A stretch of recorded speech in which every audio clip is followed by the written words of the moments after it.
Namaste, Acharya Ji. Acharya Ji, I'm Nityansh. I'm a final year student at IIT BHU, and currently my placement season is going on. A few days back, a very large liquor company came to our campus to recruit the graduating students.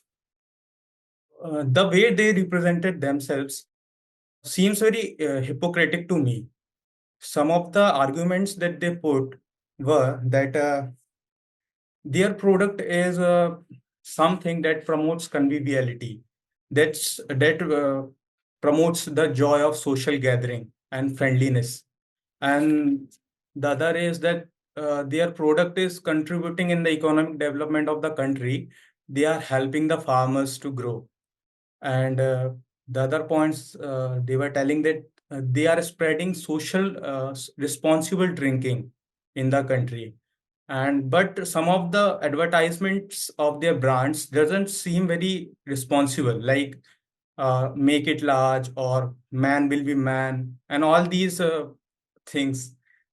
And very horrific is that their goal for next decade is that they want to triple the production, and currently they are the second largest producer in the world. But the point I am concerned about is that I am very surprised. I was very surprised that nobody of my peer questioned about their false claims and hypocrisy of them. Instead, they asked about abroad opportunities they will get, technologies they are using, the what is the product segment they are having, are you inculcating industry 4.0 in it or not, all these kind of questions. Nobody asked about CTC? No, actually they uh, just show later, don't Otherwise, that's the only and the first question to be asked, and after that, no questions remain. yes. uh, If the package is fat enough, no more questions. but it was a very large company. Hmm. uh, but I'm very certain that nobody asked about their false claims and the claim of See, the responsibility. claims are not false, they are just incomplete. Anything can be shown to have some so called positive effects. Anything, just about anything, right? War has so many positive effects, for example. So many of the technologies that you have today, they were either seeded or developed during the Second World War, right? And you could say when there is a war, then that leads to a great development of technology, initially for military use, and then it gets to a more general use. For example, the technology that goes into missiles later on contributes to the space programs of the nations.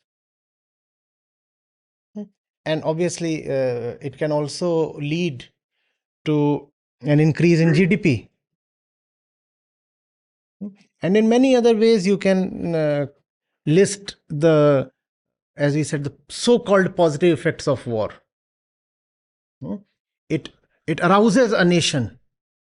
Very poetically, you can say that the valiant spirit of a nation remains latent and asleep. It is only the war call that awakens it.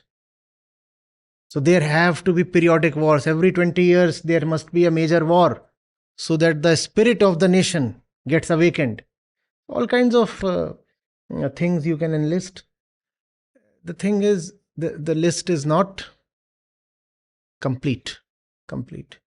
Similarly, alcohol can be stated to have these so called positive things. Yes, friends get together, and if there is alcohol, then it brings about a certain felicity in the conversation. People open up. Hmm? And there might be a grain of truth to the whole thing. But are you stating the full story? Are you telling the whole thing? Hmm? You know, there was a school of thought that said that limited consumption of alcohol helps the Research body paper. in terms of health. Yes.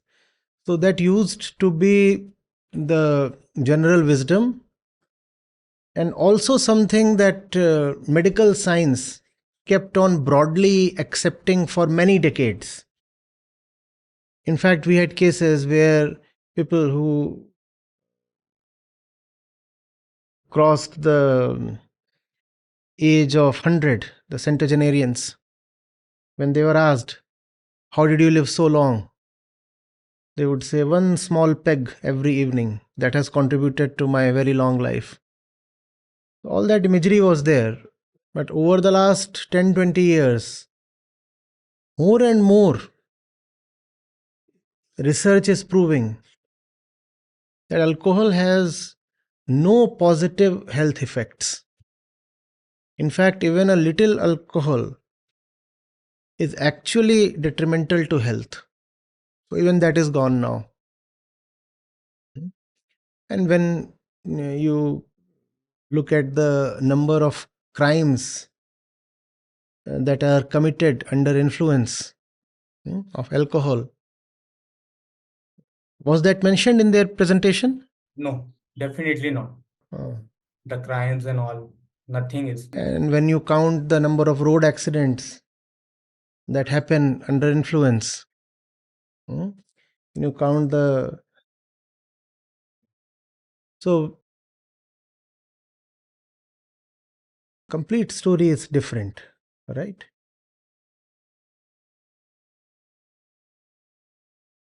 Sir, I want to ask, why are the students at such an institution, a very important institution, are not questioning the work they are choosing? You question only when you need an answer. No answer is needed. You already have all the answers. The answer is that I need to have a fat pay package, a sexy girl, two cute kids. Firstly, some house in India, and if possible, settle abroad. The answers have been supplied to you long back. You don't need any answers, and therefore you don't have any questions.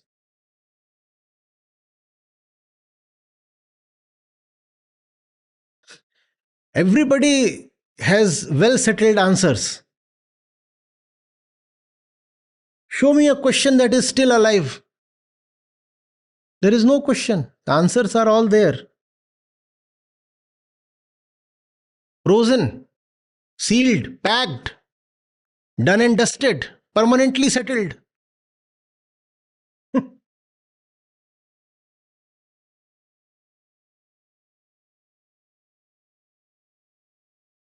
It is a very strange thing. But it does not matter whether you come from an IIT or an ITI or some other place. It doesn't matter. When it comes to inner life, we are all equally uneducated. There is great equality. We are all brothers and sisters because we are all equally ignorant. Ignorance is our father and our mother. No questions inside. Outer life might be different. Somebody is rich, somebody is poor. Their outer lives will be very different. Hindu, Muslim, outer life will be different. Indian, American, outer life will be different. PhD and illiterate, the outer life will be different. Man and woman, the outer life will be different. Inner life, exactly the same. What is inside? Nothing. Just a massive darkness. A lifeless vastness. Unending. Nothing inside. Doesn't matter who you are. The richest person, the poorest person, the biggest scholar, or totally illiterate. inside you is a total absence of self-knowledge. Nobody has any questions. The rich one wants to marry, the poor one wants to marry, do they not? The rich one is rich because he wants money. The poor is poor, so he wants money. Where is the difference? Show me. We all have very definite, ready-made answers. Nobody will ask an answer. And in fact, if somebody asks a question that is probably to impress the interviewers, it is a very typical thing. You ask a smart question to the panel making the presentation or the interview panel. Yeah, no, wow, smart chap, he asks great questions. But you will never ask a question that offends. Your questions will be like foot massage, not bullets. Asking you a question, what do? You bend and you start offering pedicure services. This is my question. What is the question? How does it feel, sir? This is the question. This is never the question. How does it feel, sir? I have been feeling it since 21 years. Because I have questions. Now I'm shooting the same question at you. How does it feel, sir? Nobody will have that.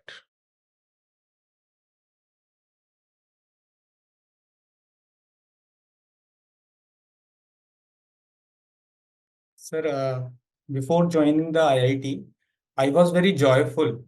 I thought that I will meet people who are very brave and will follow their path of passion and uh, their interest. But here I am seeing that 99% of people are just chasing the highway of success. Nobody is going towards a naked sky of freedom. So I'm very shattered. My hopes were very You are not shattered. joyful, you are fanciful. Hmm? You are. I don't know how somebody can enter an IIT and think that he will meet bold and courageous people there aiming for the naked sky of freedom. What kind of witless daydreaming is this? Yeah, I was. People spend 2 years, 4 years in places like Kota to demonstrate their boldness, and several lakh rupees to get into an IIT. It is because they want to pursue a path of courage. Isn't the preparatory its phase itself a very clear augury? How can you be so deluded? You enter there through the admissions process so that you can exit through the placement process. Simple. There are only two things relevant, at least in an Indian college campus: the admissions office and then the placements office. Everything in between is just time pass. Everything in between matters only to the extent it helps in your placement. You have the CGPA system there as well, right? Yes, yes, So you have audit courses, right? yes. Who wants to excel in an audit course? Tell me.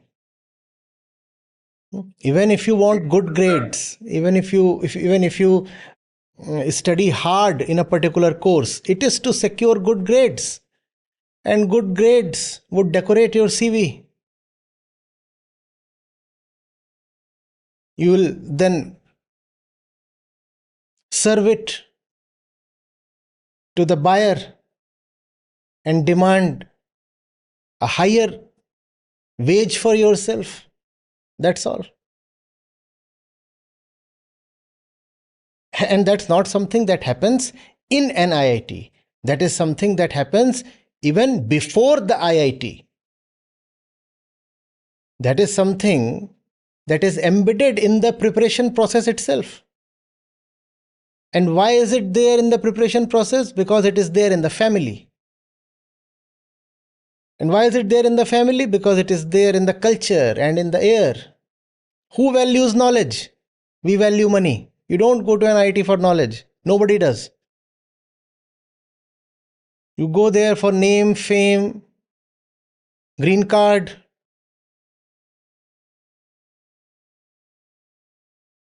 money, bride. These are the things.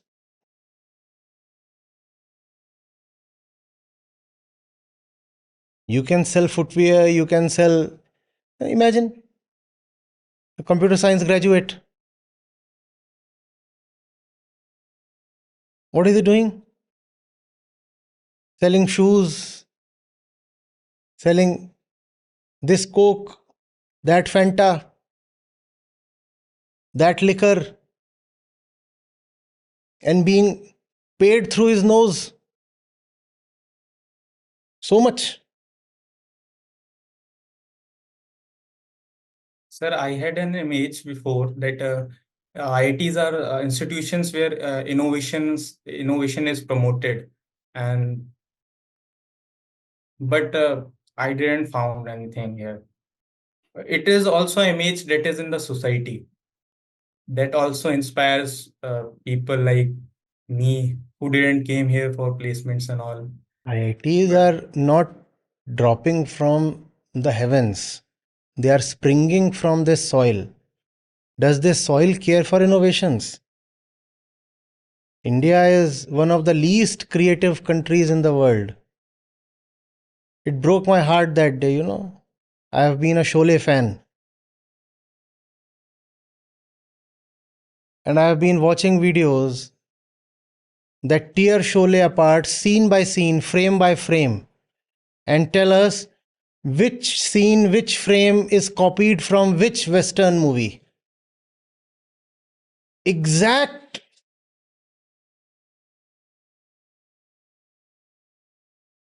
In some of the most famous scenes of Sholay, they are true copies of Westerns.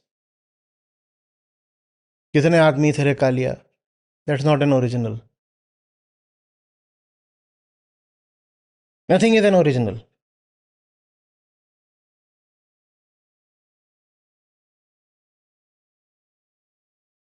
Not Thakur, not Jay, not Viru, not Basanti, not Gabbar, not even Sambha.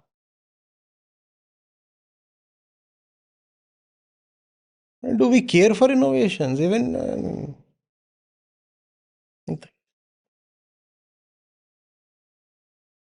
we don't even copy well. So nobody bothered to even serve a copyright notice. It's such a poor copy. Why bother? Creativity does not come with fear. We are a very afraid people. You know what we are afraid of? The unseen, the unknowable. Nobody lives here in the reality of the fact. We live in constant desire and constant fear of something unknown.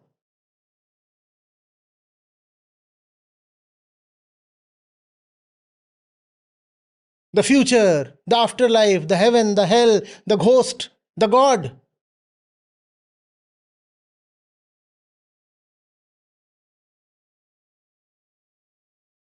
Fluff is what our life is all about. And then we say we are emotional people, we live in dreams. We say we are not materialistic, we live in intangibles, intangibles like ghosts.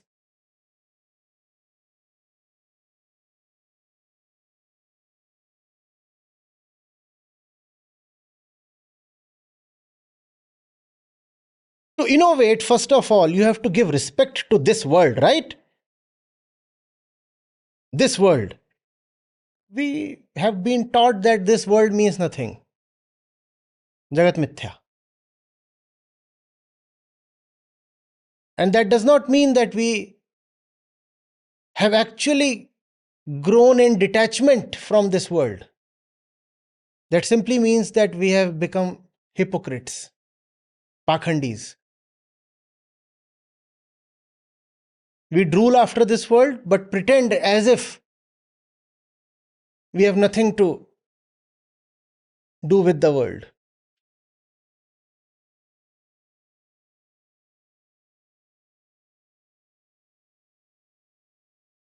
You innovate when you want to improve something here, right now. Why will you innovate if your real abode is somewhere else? Do you innovate in a hotel? No, because you are soon to check out. You have been told that life on this planet is like checking in and checking out of a hotel. Who innovates in a hotel? Who wants to improve life in a guest house? You have been told that your real life and your real home is elsewhere. That's why instead of being creative, we have become jugadu. In a hotel, the maximum you do is jugaad. Right? The fan is not working. What do? Somehow you just try to put the thing together for the night. That's jugaad. You don't want to come to a lasting solution. You don't want to go to the roots of the problem because you are to check out tomorrow. And then you will reach your real home. Where is your real home? Some other uni.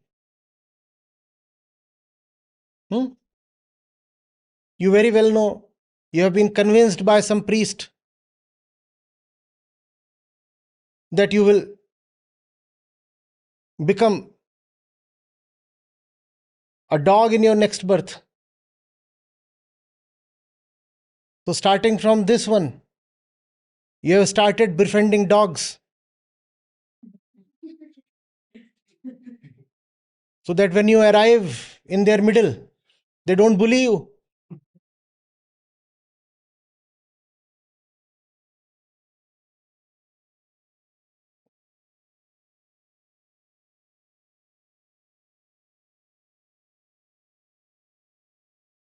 Don't take care of what matters. Take care of all intangibles and abstruse things. That's what matters. At the same time, keep salivating after unearned goodies. Not that all this has led to any kind of sublimation of desire. The desire holds, the desire stands as aggressive as it is, as naked as it is. Just that you don't even want to work for fulfilling the desire. You want to then fulfill the desire using all kinds of nefarious means.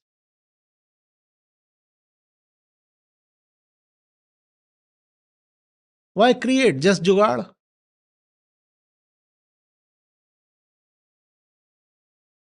Why earn? Just steal. You come from an institute of technology. India, it is being said, has already lost the AI game.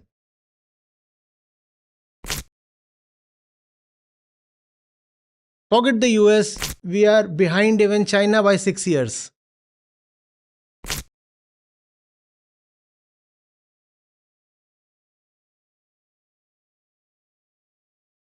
In terms of technology, what do we have? App, that's technology. For us, this is technology.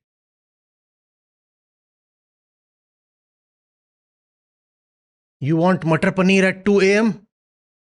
Technology comes to your rescue. That's our technology. And then we say, you see, unicorn. Look at the tremendous valuation.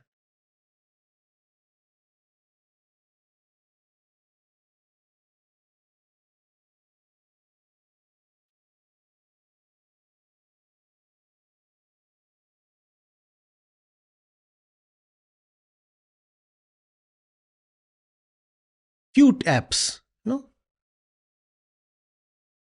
That's what Indian technology is about. We say this is technology.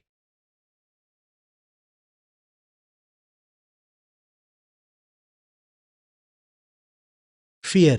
Lot of fear.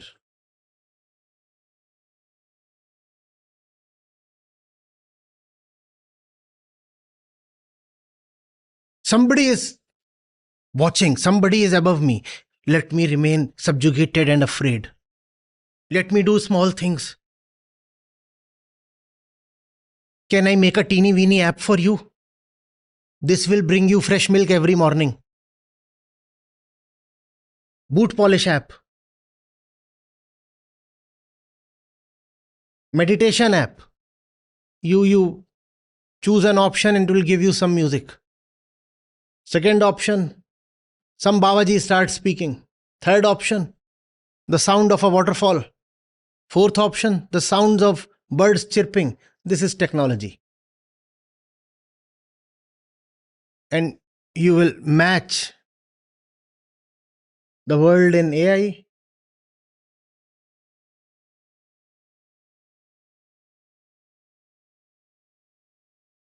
Not that we are genetically inferior or something.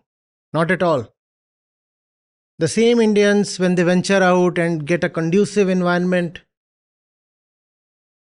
they do not just as well as, but actually better than people of other nationalities. It's just that the environment here, the very culture is suffocating. You are made to feel small and little. How dare you venture out? How dare you think big? Just bow your head down. Just keep surrendering. Your task is to be devoted. Devoted to whom? Whosoever is in power. Just be devoted. Keep lying low.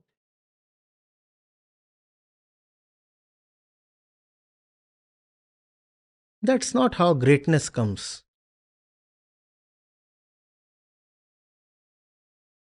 You cannot have greatness in an environment where you can't ask questions, where you are stuffed with beliefs ever since you attained 2 years of age.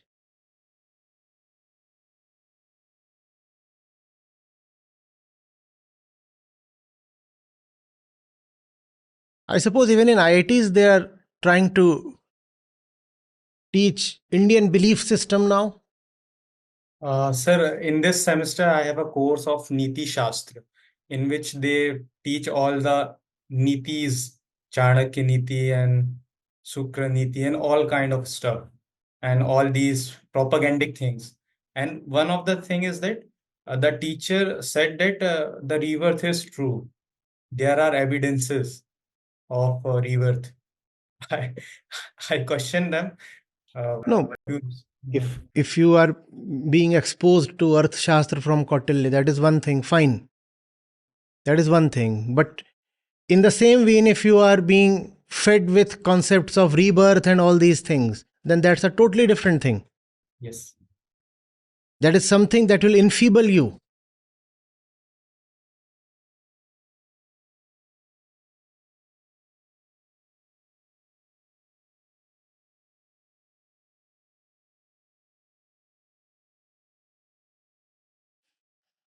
Greatness does not ride on beliefs.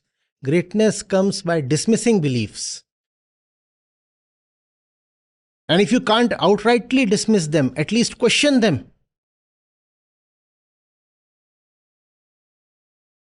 Thank you, Acharya Ji.